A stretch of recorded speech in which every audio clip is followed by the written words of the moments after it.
వినాయక చవితి ఉత్సవాల్లో భాగంగా నెల్లూరు జిల్లా ఇందుకూరుపేట మండలం ఇందుకూరుపేట హరిజనవాడలో స్వామివారి లడ్డూ వేలంపాట నిర్వహించారు.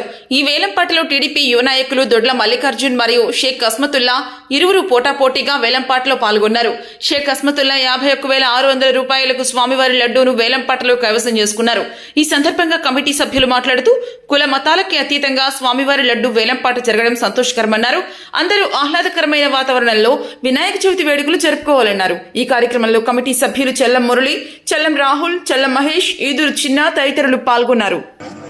దొడ్ల మల్లికార్జున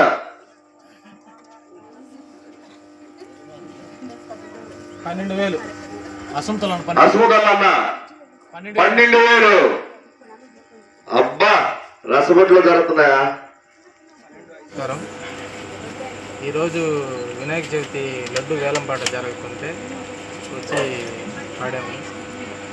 నేను ముస్లిం అయినప్పటికి కూడాను నాకు వినాయకుడి మీద భక్తి ఎక్కువ. ఏ పనైనా ప్రారంభించే ముందర ఆయన దండం పెట్టుకుని స్టార్ట్ చేస్తున్నాము. కాబట్టి ఈ సంవత్సరం వ్యాపారం మొదలు పెట్టాలని అనుకుంటున్నాము. వ్యాపారం కొత్తది కాబట్టి ఓం ప్రథమంగా దేవుడి లడ్డుతో మొదలు పెడదామని చెప్పి ఈరోజు వచ్చి ఇక్కడ పాడడం జరిగింది. మా ఫస్ట్ టైము మేము ఇట్లా వినాయక చవితి జరుపుకోవడం మొదలుపెట్టుకుంది. ఇక్కడ ఎవరు వస్తారా ఏందని మనకు ఇప్పుడు దాకైతే ఇంటిమేషన్ అనేది ఎవరికి తెలియదు. మా ఫ్రెండ్స్కి చెప్పాను ఇట్లా జరుగుతుంది పలానా రోజు లడ్డుపాట అని. వితిన్ నో టైము రాత్రి అతను స్పందించి నేను ఇట్లా బిజినెస్ స్టార్ట్ చేయాలనుకుంటున్నాను, నాకు అవకాశం కల్పించమని చెప్పి నన్ను అడిగారు. ఇంకా మిగతా తోటి వ్యక్తులు కూడా చెప్పాను. మా కమిటీ మెంబర్లతో డిస్కస్ చేసి ఇట్లా చేయొచ్చా చేయవద్దని అడిగాను. చేయొచ్చు, ఇబ్బంది లేదని చెప్పారు.